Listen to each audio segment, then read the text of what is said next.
Welcome to koam-presents, a podcast produced by KOAM News Now and the 4 states' most watched news team. The advisors at McGavran Financial Group have been helping people invest today for a more enjoyable tomorrow since 1984. In Joplin, see Earl or Mike. In Pittsburgh, see Earl or Steve. McGavran Financial Group. Invest today, enjoy tomorrow. Neosho Memorial in Chanute welcomes another outstanding general surgeon to its surgery center. Dr. Law joins surgeons in the field of urology, orthopedics, women's health, and general surgery. Neosho Memorial in Chanute, offering the latest technology close to home. All right, what's up, everybody? Welcome into Week 6 of the KOAM Presents Pigskin podcast. On this episode, after a bunch of blowouts last week, we got a great week of high school football coming up on Friday. Parsons aims to stay undefeated this week. It's Silver Tiger Rivalry Week with Lamar hosting Nevada. 2 COC heavyweights collide with Webb City hosting Carthage. Frontenac head football coach Mark Smith joins us to talk about their big win over their rivals Columbus and more. Plus, we're going to talk about that Pittsburgh State Missouri Southern game last Saturday and a huge one coming up this week for the Gorillas on Saturday. This is a loaded episode. We're not going to wait. Lance, give me the music and let's go! All right, man, I'm excited about this week. Between high school and college football, it's just such a good week. First off, I just want to thank everybody for the feedback on the last episode of this thing. I know I got off on some nonsense about some ranch dressing and some other stuff, but it was fun. I got a lot of feedback on that. Mostly good. Mostly good. So everybody, thanks for listening. And you know, if you listen to the podcast and you see me out and you like something we did or hate something we did, just yell at me. That's what we're here for. Before we go any further, I want to thank our sponsors. I know that's not what you're here for, but it only takes like 10 seconds, okay? Jock's Niche, Carnes Pro Tire, Neosho Memorial Regional Medical Center, and McGavran Financial Group. Without those folks, of course, I'm not sitting here talking to this microphone, and I like sitting here talking to this microphone, and I hope you like it too. So like I said earlier, last week, a bunch of bad games. I don't want to say bad games, just not a lot of close games. This week, I think, is going to be a different story. We're not going to do a lot of talking about last week. You know, like we normally do, we're going to go straight to what we got coming up this week. Nevada at Lamar, of course, one of the biggest games that we have in the area this week. The Silver Tiger Rivalry game. That's kind of hard to say. I try not to say Silver Tiger Rivalry on TV because I don't know what it is. I don't know if it's just a me thing or if it's just the words. I don't know if that's like hard for anybody else to say. Silver Tiger Rivalry. I try not to say it on TV, but that's what it is. When the season started, we do predictions, and if you saw those, I picked Lamar to go undefeated. Obviously, I was wrong. They're 5-1 right now. They lost to Seneca earlier this season, but when I looked at their schedule, this game was the one that I had circled, thinking I couldn't wait to see what happens in this game because Nevada has real players. They're good. They got size. They got speed. This matchup on Friday night is a top 10 matchup. Lamar's number 4 in Class 2. Nevada 8 in Class 4. And listen to this. When you check out the numbers, these two teams pretty evenly matched so far. They're both 5-1. Now listen to this. Offense, points per game. Lamar 44, Nevada 48. So they're both pretty much scoring whenever they feel like. Little more impressive on defense. Even more impressive, I guess, if you can be. Lamar's only giving up 9 a game, and Nevada's only giving up 11 per game. So these two teams, same record, scoring about the same, giving up about the same. It's great coaches, great players in this game. If you're a fan of either team or you just don't have anything better to do on Friday night and you live close to Lamar, go watch this game. There's so many good football players out there in this one on Friday night. Of course, Carthage and Webb City play. You know what these two teams are about. They're both state championship contenders every year. They're both 2 of the best teams in Class 5 and really 2 of the best programs, no matter what classification we're talking about in the state of Missouri. Heading into this one, Carthage is 5-1. Their only loss, of course, was to Nixa. That was a 1-point game, one that these seniors are going to think about for a long time unless they can go on and get it right later on in the playoffs. Webb City's 4-2. They've lost to Nixa and Joplin. Carthage hasn't played Joplin yet. Listen, I really like these 2 head coaches. They're 2 of my favorite coaches I've ever been around. They let me get in the way. I mean, these are really good programs. These are really good coaches. These are 2 of the most successful programs in my time here. They always welcome me in and let me get in the way, interrupt practice to do what we need to do. They're both great. And for like my purposes and my job, I like to like pretend that these teams and like these coaches don't like each other, but really, sports is more fun when there's like heated, chippy rivalries. But really, these two guys, Coach Roderick at Webb City and Coach Guidey at Carthage, they like each other. They don't dislike each other. They're just both really, really good football coaches, and they're coaching two of the best programs in Missouri, and they get along. But here's Webb City head coach John Roderick on his relationship with Coach Guidey. The rivalry and challenges that Carthage presents every year. John's been, over here in Missouri for a long time, and he's brought a great deal of stability over the years, and just has a great program. They get the most out of their kids. They have a lot of guys that, like this year's team, they've got a lot of guys that have seemed like they've been here for years and years. It's great for this. I think this is probably the longest rivalry either one of us has had in terms of sports. All sports, and certainly football is one of those. But it's just a respect. When we respect the heck out of them. They just do things so good on the football field. Again, so many players, just like that Lamar Nevada game, so many good players on the field in that Carthage and Webb City game coming up on Friday. I can't wait to see how it goes down. That one's always a good one, always a physical one, and the fans are always so into that one. Also in Missouri this week, Joplin hosts Carl Junction. Seneca tries to stay undefeated, hosting East Newton. Now, Sarcoxy, we gave them a shout-out here last week. Huge game for them. They're 6-0. They're going to be on the road against Marionville, a team that is also 6-0 this season. Now, on the Kansas side, got some good ones this week. Pittsburgh heads to Indy looking for their fourth straight win after an 0-2 start. Of course, we had Coach Latimer on here heading into that Paola game last week. They're trying to make it 4 straight wins after an 0-2 start. I knew it wasn't going to be long before Latimer had those guys going, and certainly looks like they have it rolling right now. The Parsons at Galena, I've been waiting for this game. Parsons is undefeated, 5-0 coming into this week, while Galena is 3-2. I've said here on this podcast, I don't know, probably every week. It feels like every week.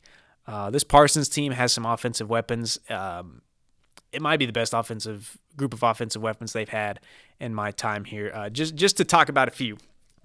Junior quarterback Trey Mack, he's completed 70% of his passes, 200 yards per game, 18 touchdowns, and just 1 pick. They like to throw the ball, so they just have 1 pick so far this season. That's impressive to me. Junior running back Jamarion Washington, 120 yards per game, 9 touchdowns. He's averaging 8.7 yards per carry. Got a running back averaging 8.7 yards per carry. That's going to make the rest of the offense work pretty well. He's listed at 6'1", 215. I haven't seen him in person this year. I feel like they're selling him a little short. I've seen him on the highlights, and I'm like, there's zero chance I would step in front of that vehicle moving down the field. He looks so big and so fast. He's not just big. He's fast. Got the speed to go with it. Really, these weapons are crazy. At receiver, senior Jesse Jones, 92 yards per game, 9 touchdowns. Junior Jamario Kendrick, team high 19 catches. He's averaging 78 yards per game, also has 6 touchdowns. And it's not even just the offense. They got playmakers on defense, too. They got 5 guys that have more than 20 tackles this season. Amarion Ryan has 3 interceptions. Got 9 sacks as a team in 5 games. Even their special teams are good. All I'm saying is Parsons is going to be tough for anybody to beat, and certainly if you get up on them, if you get a lead, I'm not sure that there's a lead big enough to feel safe with those offensive weapons they have in Parsons. Now, Galena, I'm sure they're going to do what they do, which is run the ball, control the clock. They're good at that. I think it has a chance to be a really good game given the way that Galena plays and runs, and Galena's always one of the more physical teams we have in the area. I know they're dealing with some injuries, but I do expect Galena to try to control the clock, to run the ball, and try to give themselves a chance in the fourth quarter. Girard on the road against Iola. They're trying to get to 6-0. Other big ones in Kansas. We got a shout out to Jayhawk Lynn. They're 5-0. Got to give them some love here. They're on the road against 4-1 Pleasanton this week. Another big one. Columbus goes on the road to face Colgan. Look, we had Columbus. We had Coach Burns and quarterback Brett Hamilton on this podcast on the very first podcast we ever did here at KOM. There's so many good players there on that Columbus team. I'm not sure what's going on. They're 1-4, and of all the surprises that we've had this season, that surprises me. I was at that week 1 game against Girard, and man, I thought, shoot, Girard's undefeated, and I thought they I thought they played with Girard. So to see them 1-4, and they lost to Frontenac last week, 35-8. I thought I saw that score and I thought there was no way that was right. Columbus has really good players. I have no doubt they're going to come out and try to get that taste out of their mouth when they line up against Colgan on Friday. Speaking of Frontenac, though, they're 3-2 after that win over Columbus. They're starting to get in a groove. They had a nice night offensively. Their head coach, one of my favorite guys, love visiting with him. I think he's one of the best coaches that we have in not just Southeast Kansas, but in the whole four-state area. Mark Smith, Frontenac head football coach. He's going to join us to talk about this season and more after this. Did you know that Jock Snitch Sporting Goods can provide your team with fully custom uniforms? With over 35 years of experience, the experts at Jock Snitch can set your team up with the best-looking uniforms and apparel at the most competitive price possible. Specializing in discounts for your school, booster club, coaching staff, club teams, or business, you won't find a better solution. See how Jock Snitch can help your team at the corner of 6th and Broadway in downtown Pittsburgh or online at jocksnitch.com. Sporting goods from Jock Snitch. Rough Country is at Carnes Pro Tire. Complement your truck or Jeep with a new Rough Country lift kit or protect your truck with a retractable or tri-fold bed cover. Only at Carnes Pro Tire and Auto Center, just south of Baxter Springs. All right, we're joined now by one of my favorite guys, one of the best coaches we have in the area, Frontenac head football coach Mark Smith. Coach, first off, that was a big win against a team with a lot of good players last week, 35-8 over Columbus. Did something click with you guys? What was working for you last week? Wow, it was a big win, that first game in district, and we had our backs against the wall after the week before with Girard, but I just told the kids we're 0-0. It's a new season, district starting. It's a huge importance to get off to a good start. Our defense was tremendous in that first half, and we hit a few big plays on offense to get a lead. Caused 4 turnovers in the game, and once we got the lead, our kids' confidence was growing, and you could see the excitement, the confidence, the energy, and that's when we really played well. You have a lot of new guys playing, important time for you this year, and you can only learn so much from practice and fall camp and reps. How much have you learned about your team, getting some games on film, and where's your team grown the most from game one till right now? Yeah, I think just that experience factor. Our kids are playing with a lot more confidence right now. They understand what they're doing. They're playing a little faster. At the start of the year, they're thinking too much and just playing a little slower. We're more physical now. We're still young. We still start 3 or 4 sophomores on offense and defense. They're getting better every week, and our scout team's done a tremendous job. And it takes an offense, defense, and special teams to win in the CNC and win in this district because it's very tough. And we like where we're at right now. We know we have a big homecoming test with Baxter Springs, and every point matters, every play matters. So it's going to be a good test for us. You talk about some of these young guys. Have any of the young guys surprised you? Since you hit the field for games, has there been any particular one or two young guys that have kind of stood out when you put on the film that you thought are maybe kind of ahead of where you thought they would be at this point? Ooh, young guys. Corbin Nix has been tremendous on defense as a sophomore, playing weak safety. We put a lot of pressure on him. He has to play the run and pass. He's done a really good job. Gavin Wattoon got his first start last Friday night against Columbus at strong safety. We lost Peyton McDonald a couple of weeks ago, and he was having a tremendous year at linebacker. So we moved Alex Williams into linebacker, and he had a really good game at linebacker. And Gavin Wattoon uses athleticism and played really strong at strong safety. Everybody knows about Mario Mangini, from last year, and obviously everybody's focusing on him when you go out there on Friday night. But where have you seen the biggest improvement in him from last year to this year? He's a very quiet person, Mario. He's hard to even get him to say anything, but his confidence on the field, his physicality on the field, he's become a much better tackler this year on defense. We're hoping he gets a few chances to play safety at the next level and gets recruited a little bit there. But he's been tremendous. Yeah, every team's going to game plan for him. We try to be creative and put him in different spots, get him the ball. But he's been tremendous on offense and defense for us. He is a quiet dude, but he's an awesome player. And I told him, I saw him one time, I think it was at a baseball game, at the front baseball game, and I said, dude, listen, I said, you're my kid's favorite player. I have a 7-year-old because my son heard me talk about Mario on football highlights, and he said, "Dad, is his name really Mario? Because he's such a Super Mario Brothers fan." I said, yeah, his name is Mario, dude. So now anytime he hears Mario's name on the TV, he gets excited just because of his name. Now, this Baxter Springs group that you have that you face coming up on Friday, this ain't the Baxter Springs team that we've seen the last few years. They got real players over there. What stands out about them when you watch the film? Super athletic out wide. They're going to throw the ball a little bit. Quarterback does a good job getting it to his receivers. We're going to have to get some pressure on them. Defensively, they're going to show you a lot of different looks. They're going to be aggressive. Coach Burr's done a tremendous job with them. They're playing with a lot more confidence this year. They got some big boys like they always do at Baxter, but their athletes at receivers are the ones that stand out on film. You talk about Coach Burr. I just look around the CNC, and I think the coaching is so good in this conference. We talk about your relationships, with some of these other coaches in this league and how tough it is to game plan against some of these other really good coaches. It's super hard, and especially the ones that have been there forever and you kind of gone at each other for 10 years or so.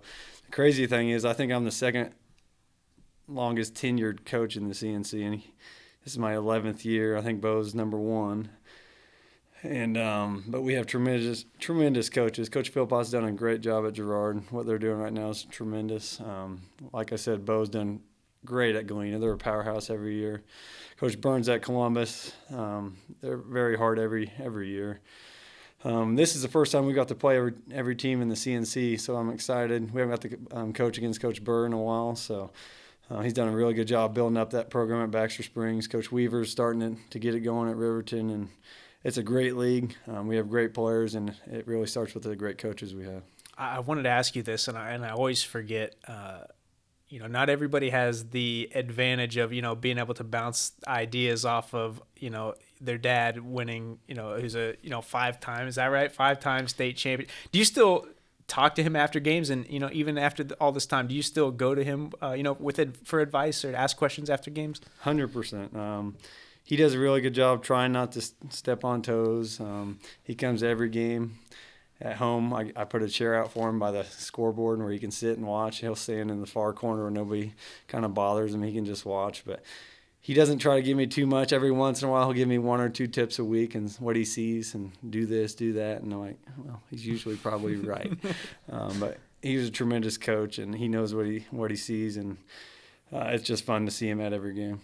You touched on it a second ago. You've been at Frontenac for 11 years. What is it about Frontenac that's kept you there, and that makes you love being there? To give me a chance when I was 25, I applied for the job just to give me that chance. The community at Frontenac is so special, and the connection with Pittsburgh and Frontenac, that's what makes our school run. And they've been so good to me for the 11 years. I just try to give back as much as I can, and with the loyalty and hard work. And we have a special group of kids, special parents. It's just really fun to be there. I love every minute of it. It's really not a job when you're at school, working with the kids, working with the coaches we have. So it's just a very fortunate job I got. I want to ask you about last year's team. To go off, a year ago. That was a really special group, and I've been doing this for 8 years, and there are teams that I've covered that I'm never going to forget in different sports, whether it's basketball, softball, football. The team you had last year is going to be one that I will never forget. It was a special group of guys. What did that group that went on to finish as state runner-up, what did that group mean to you? And is that, a team and a group of guys that will stick with you forever? 100%. Those kids were so special, just not to me, but everybody on that team and the coaches. We got along so well. Everybody went to practice every day, and we loved being there. We had so much pressure on us, them throughout their whole high school career. They knew they were a good athletic class, and we were going to get everybody's best shot. And when we lost to Coweta early in the year, I'm like, that's a really good team, guys. We just got to keep working hard. And then we lost to Girard for the district championship last year. It ended up being probably the best thing that could have happened for us because we really grew close together.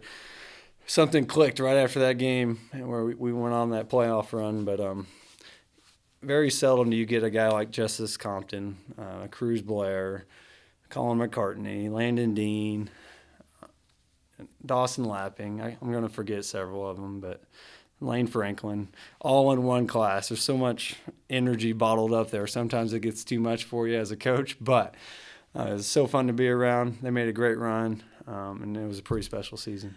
I don't remember if I called you. I think it was the Hayden game with that group last year. Maybe the state semifinals or quarterfinal. Probably. Holton, whoever it was, where Cruz had, what was it, like I think he ended up with 13 or 15 tackles out at of the D tackle spot. I called you that maybe it was that Monday, and I said, Coach, I don't have the stats in front of me. I haven't watched the film, but I said, did Cruz have the type of game that I thought he had? Because I went back and was watching some of my video. What do you remember about that game? Because I told people there's very few games where I walk away and I go, geez, that D tackle was, I'm there for highlights, and the D tackle doesn't make highlights very often. But I walked away from that game thinking, that was one of the best games I've seen a D tackle play. What do you remember about that game? That game was special. From the whole week involved, from our community, our school put this huge pep rally on game day, which I was kind of nervous about for our kids because it was the biggest thing I've ever seen. And the community support for that week, and then the way we played against a very, very good Holton team. So it was such a physical game. We were so banged up after the game. I mean, even after victory, we knew we were in probably big trouble next week. But the way Cruz played that night at D-tackle and the rest of the seniors, we lost Brady Stanley, Matt Moore, and Lane Franklin in that game. They're hard to replace. So it was a special night for all those seniors. We've talked about some of your guys, but in your 11 years at Frontenac, has there been a guy or two, that stood out in your time that's maybe kept you up at night on a Thursday night that, like, I don't know what we're going to do? It could be a quarterback, wide receiver, or maybe a defensive lineman that you're going to have to throw multiple people at. In your time there, is there a guy that stood out that's maybe made you lose some sleep the night before that you play him? Well, during football, you don't get a whole lot of sleep usually, but, man, we played such good players. I think of a guy like last year. I always wonder, like Cody for Columbus. Cody Schock gave us fits in both games. You almost call a play to guess where he's not going to be and try to run away from him. A Cody Schock, a PJ Sarwinski, Jay Smickdown, yes.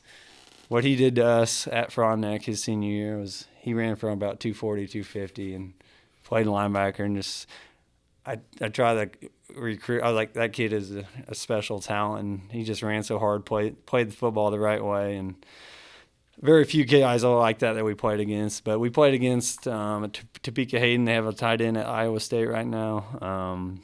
Coach Barta's boy from Holton played at fullback for Holton. Just a lot of special players we played against. When you go on these road trips, I got to ask you, what kind of music do you – are you a music guy? Do you listen to music on road trips? Are you a podcast guy, or are you just – nothing? You just go all football. It's sad, but I don't bring headphones or anything on the bus. And then I tell the bus driver he can put on some music if he wants for the kids. Most of the kids have their headphones in. I'm looking at the call sheet. I'm looking at my phone, at my emails, trying to get everything situated. Growing up, I was never a big music person. Columbus has a tremendous pregame music. Yeah, they do. It's just solid. I don't like what our kids listen to, so I can't go into the locker room before the game. But it's just the way it is. Whatever helps a kid get ready, we're all for it. Oh, are there places?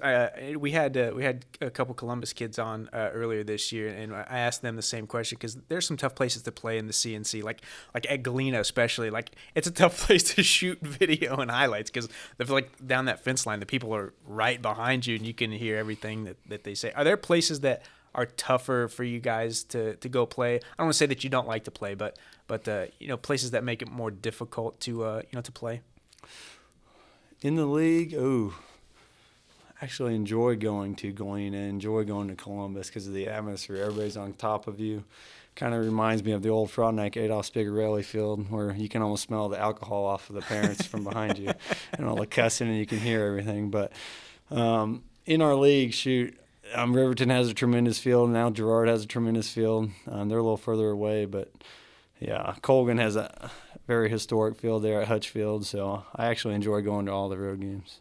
Did I see you at the Pittsburgh State game on Saturday?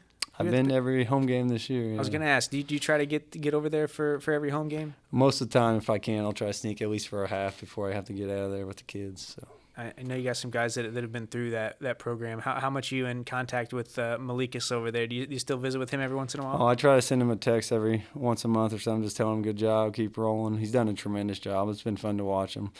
It's cool that he got the extra 6th year with the COVID year. He's been tremendous. Not many kids get to start at safety, go play quarterback for a year, then go play 2 or 3 years at safety again.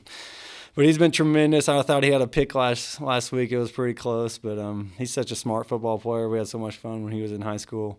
Just a great kid overall. Did you talk? I mean, did he reach back out to you when he made that switch to quarterback a couple of years ago? Did he reach back out and say, "Coach, will you remind me how to do this?" Or I guess I failed because we actually went and worked out together. We tried to work on the footwork that I used to do with Coach Beck. I knew they were going back to the veer type stuff and a little play action post, and he got decent at throwing the post. That's a tough switch when you don't play quarterback for a few years. And you're going to the speed of the game in college. It's tough. He did as good as he could have done, and I was proud of him just for competing and doing a good job, I thought. Yeah, no, it was fun for me because I covered him in high school and I got to watch him play quarterback, and so when he switched back over there, it was fun for me to watch him. Do that, and yeah, I thought he did a great job. He had a couple nice throws. I remember, especially a couple deep ones. They played. He played at Arrowhead, hit a bomb against Northwest. Lorenzo West. Yeah, he had some good receivers, and it was fun to watch. Yeah, I remember that. All right, Coach, I appreciate you coming out here. Good luck this week, facing Baxter Springs, and good luck the rest of the way. Hey, thank you very much. Seriously, the guy's one of my favorite coaches. I really feel like he's one of the best coaches we have in the area. I think he's a super smart guy. He's super relatable to the kids outside of the music thing, like you said. Can't stand the music the kids listen to, but every one of his players that I've ever talked to in my time here has nothing but great things to say about him, and I got nothing but great things to say about him. He's always been a guy that, again, like we talked earlier about Coach Guidey and Coach Roderick, I call and say, can I come to practice today and talk about, whoever you're playing on Friday? And he's like, sure, come whenever. Not everybody's like that. My job, I got to be a lot of places at a lot of different times. So those coaches that are easy to work with certainly make my job easier. All right, we got to talk college football now. Pitt State and Missouri Southern. Pittsburgh State, they played last week. Pittsburgh State beat Missouri Southern 38-9 on Saturday. They held them to just 3 field goals. It was a dominant performance pretty much in all aspects of the game for Pittsburgh State. I thought, last year was a 4-point game. I thought this year, I thought Missouri Southern was, going to be a little better. But Pittsburgh State, it's story time. It's story time right now. I got to give you a little insight on last week's game. And to do that, we have to go back to last season. Like I said, Pittsburgh State won last year against Missouri Southern 20-16 in Joplin. It was a really close game. Southern had the ball with a chance to take the lead. They had the ball late in the fourth quarter, down 4. I think it was P.J. Sarwinski broke up a pass on 4th down. Gorillas got the ball back, ran out the clock, yada, yada, yada. They survived and beat Missouri Southern 20-16. Now, after that game last year, this is what Missouri Southern head coach Atiba Bradley said to the media. We were there. We ran this in one of our post-game stories on TV. Here's Coach Bradley last year after the 20-16 loss to Pittsburgh State. Man, we drove up and down the field. We had such success. I don't know what we ended up with rushing yards, but we controlled the clock. We moved the ball. We played. I thought we were more physical than them at times. All right, now listen. I know that was only like 10 or 15 seconds, but that comment there, that short little piece of an interview, that was burning Pitt State for a whole year. Multiple players said that to us last week. They felt like they were being called soft, and if you've ever played sport at any level, any sport, being called soft or being told you weren't tough enough, being told you weren't physical enough, that's not something you ever want to hear. So with that said, the Gorillas, they had that in their minds all week. They talked about it in their press conference leading up to the game. Guys told me that they remembered that comment from last year. After Saturday's game, here are the Gorillas talking about how that particular 10 to 15 second piece of video motivated them from last year to this year. Yeah, I was extremely impressed with that. We were going to come out. We felt like we were called out last year, and our guys were determined to play a very physical football game today. We knew they were a big physical team because last year they called us out for not being as physical as they were, but we definitely went out and showed that. So it was nice to just out-physical them all game, all 4 quarters. And I'm just really proud of our defense, proud of our offense, and proud of our special teams for just sticking together and going. All right, that was head coach Brian Wright for Pittsburgh State and linebacker Morgan Salamea. And as you heard, all it took, seriously, was that comment a year ago to get Pitt State fired up. And like I said, man, it was just a short piece of video. And, when you're coaching a team that's undefeated like Pittsburgh State is, and people like us and other people in the media go on, and, Coach Wright said it before, all we've heard this season is how good we are. So, when all you're hearing is how good you are, sometimes you got to dig for motivation. And that's where Pittsburgh State found their motivation this year. It's kind of like, I don't think I've ever told this story before. I've told like my wife and my dad, but when I first started putting together the Pigskin preview, when I started this job here at KOM, Coach Roderick at Webb City, he said, "Hey, they've won Missouri record 16 state championships, and they're in it every year. But he I think they were coming off a state championship when I started this job, or on a string of them, and he goes, "Hey, will you put us in the magazine at about 5-5 this year?" He asked me to put them in there at 500. He said, I'm looking for something to motivate these guys. So, I mean, when you're good and you're successful, sometimes you got to find motivation in different places. And for Pittsburgh State, that particular piece of sound, that was their motivation heading into the weekend. Anyways, Missouri Southern, man, they're still have a winning record. They're still off to a great start. Saturday just wasn't a great day for them. Here's Atiba Bradley after this year's game against Pittsburgh State. They were going and they were rolling, and every time we had a little bit of positive play to kind of slow them down, it seemed like they were able to answer with a big play of their own, and that's the sign of a top 10 team. They didn't get that ranking on accident. They're a good football team, and they did exactly what you're supposed to do on a home game. We always got to leave the field thinking we're the most physical team.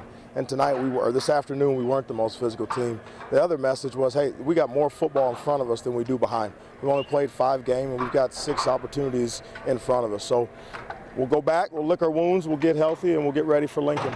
The Lions host Lincoln on Saturday, and I've said it before, I really do love this Missouri Southern team. It's my favorite group they've had at Missouri Southern since I started this job. They're going to be fine. If you're a Missouri Southern fan and you look at the result from last Saturday, Missouri Southern just ran into a team that's very good, very physical, very motivated, and very talented. I mean, you've seen it so far this year. This is football, and this is the MIAA. You saw what Central Oklahoma did to Northwest a couple weeks ago. This is the MIAA. This is just one of those things that Missouri Southern's going to be fine. I can't wait to see what they do the rest of the year. As for Pittsburgh State, I don't know if there's a bigger game in the country on Saturday. I haven't looked outside of the MIAA, but it's hard to imagine that there's a bigger game in the country in Division II football. The Gorillas host Northwest Missouri State, and it's a top 10 matchup. Pitt State 5-0. Ranked number 7 in the country. Northwest is 4-1. They're back up to number 9 in the country. This is as big as it gets, man. 2 rivals, 2 of the best programs in the nation who, look, these 2 programs do it the right way. Here's Pittsburgh State linebacker and Galena High School product, P.J. Sarwinski, on facing the Bearcats on Saturday. That's the big one. We're looking for it. That's the one we circle every year. It's the one we circle every year, and we're excited for the challenge that they're going to bring here in the jungle. I expect a lot of people to come out and support us. We're going to be ready. And that game is at 2 p.m. in Pittsburgh. I know it's going to be a rowdy atmosphere. Once again, it was a pretty rowdy atmosphere for that Southern game on Saturday. I have college friends that are coming back just for this Pittsburgh State Northwest game. I'm hoping it's going to be a rowdy atmosphere, and they will welcome Northwest Missouri State into the building, the jungle, as I expect them to. All right, we're done. Tune in Friday night at 10 for 4 State Friday Night. We're going to talk plenty of high school football. Then Press Box at 11 on Fox 14. That's a 30-minute show, all high school football again. Press Box on Fox 14 at 11 o'clock every Friday night. We literally try to give the scores or highlights from every single school we cover. 11 o'clock on Fox 14 for the Fox 14 Press Box. Be there. If you're listening to this, you're obviously a football fan. There's nobody who's not a football fan that's made it this deep into this podcast. And if you are, I mean, thanks, but what are you doing? This is called a Pigskin Podcast. How'd you get here? But if you are a football fan here in the 4 states, or even outside of the 4 states, and you're just interested in 4-state football, Fox 14 Press Box at 11 o'clock on Friday night. One more quick shout-out to our sponsors, Jock Niche, Carnes Pro Tire, Neosho Memorial Regional Medical Center, and McGavin Financial Group. Thank you for the support, and thank you guys for listening. Lance, play the music. I'm done.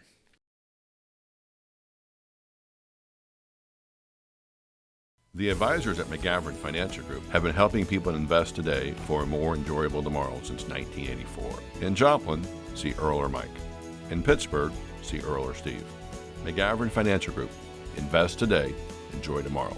Neosho Memorial in Chanute welcomes another outstanding general surgeon to its surgery center. Dr. Law joins surgeons in the field of urology, orthopedics, women's health, and general surgery. Neosho Memorial in Chanute, offering the latest technology close to home. Thank you for listening to KOAM Presents. For the latest content and local news, weather, and sports, please go to koamnewsnow.com.